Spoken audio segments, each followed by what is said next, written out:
பிரியமானவர்களே, இயேசு கிறிஸ்துவ நாமத்தில் உங்களுக்கு என் அன்பின் வாழ்த்துக்கள். ஓரல் ராபர்ட் யூனிவர்சிட்டிக்கு மத்தியில பிரேயர் டவர் அமைச்சிருக்கிறாங்க. அங்கே நல்ல ஒரு ஜெப கோபுரம் அமைத்து அங்கே ஜெபிக்க கேட்கிற மக்களுக்கு ஜெபங்கள் ஏறெடுக்கப்பட்டு கொண்டே இருக்கும்.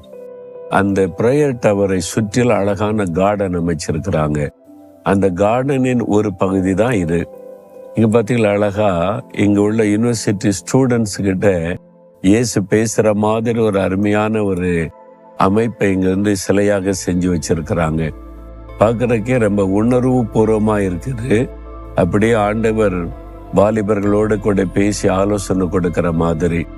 சரி, இன்றைக்கு ஆண்டவர் எனக்கு என்ன சொல்ல விரும்புகிறார் அப்படின்னு சொன்னீங்கன்னா, ரோமர் 15ஆம் அதிகாரம் 7ஆம் வசனத்துல, கிறிஸ்து நம்மை ஏற்றுக்கொண்டது போல நீங்களும் ஒருவரை ஒருவர் ஏற்றுக்கொள்ளுங்கள். ஒருவரை ஒருவர் ஏற்றுக்கொள்ளுவது நம்முடைய வாழ்க்கை என்பது தனிப்பட்ட முறையில நான் தனிமையா அப்படிதான் என்கிற வாழ்க்கை அல்ல.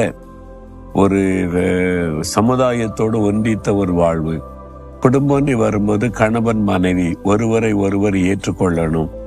அதே மாதிரி பெற்றோர் பிள்ளைகள் ஒருவரை ஒருவர் ஏற்றுக்கொள்ளணும். மாமியார் மருமகள், அது மாதிரி குடும்ப உறவுகள் ஏற்றுக்கொள்ளுவது. பக்கத்து வீட்டுக்காரர்கள், நம்ம வேலை செய்கிற இடத்துல பக்கத்துல வேலை செய்யறவங்க, நம்ம வாழ்கிற இடத்துல நெய்பர்ஸ், பக்கத்து வீட்டுல எதிர் வீட்டுல உள்ளவங்க நாம். இந்த மாதிரி சமுதாயத்தோடு ஒன்றித்து வாழ்கிற வாழ்க்கை தான் நம்ம வாழ்கிற வாழ்க்கை. இதுல சிலர் பாருங்க, யாரையுமே ஏற்றுக்கொள்ள மாட்டாங்க.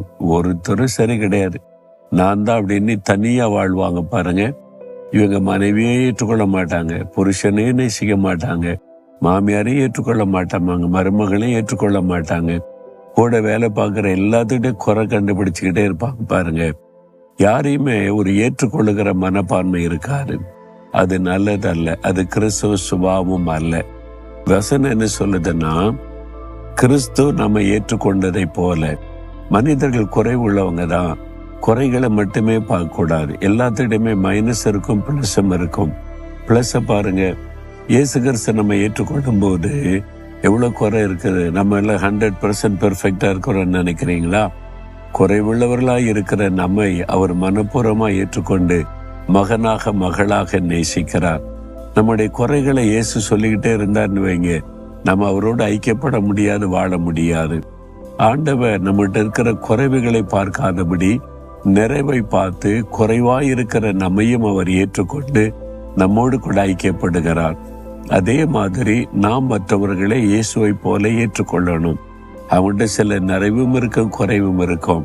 ஆனாலும் நம்முடைய அன்பின் நிமித்தம் அதை பார்க்காதபடி அவங்களை ஏற்றுக்கொள்ளணும். இயேசு நம்மை ஏற்றுக்கொண்டதை போல.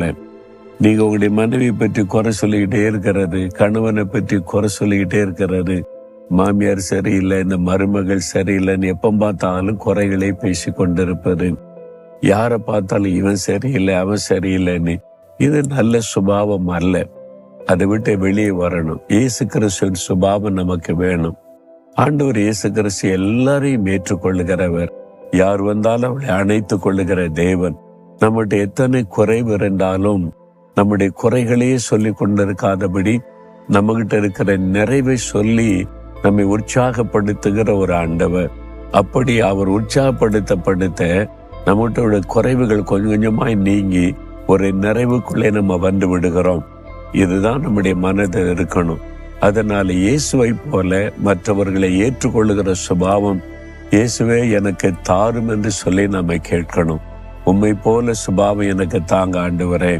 நானும் எல்லாரையும் ஏற்றுக்கொள்ளுகிற, அன்பு காட்டுகிற, நேசிக்கிற ஒரு இருதயம் எனக்கு வேணும். யாரையும் குறை சொல்லி கழித்து கொண்டே இராதபடி, ஒதுக்கி கொண்டு இராதபடி, அன்பினாலே ஒருவரோடு ஒருவர் ஐக்கியப்படுகிற அந்த இருதயத்தை எனக்கு தாருன்னு கேட்கணும்.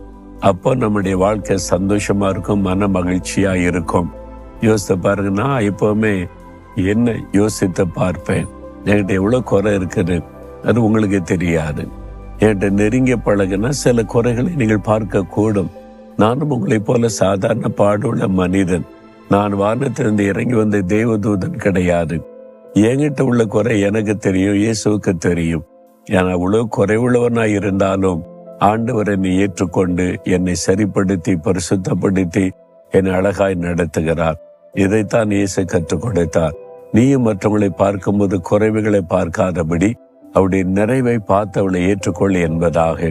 அதே மாதிரி தான் இயேசுவின் சுபாவம் நமக்குள்ள வேண்டுன்னு கேட்கறீங்களா? இயேசுவே, உம்மை போல நான் எல்லாரையும் ஏற்றுக்கொள்ளுகிற ஒரு நல்ல இருதயத்தை எனக்கு தாரும்.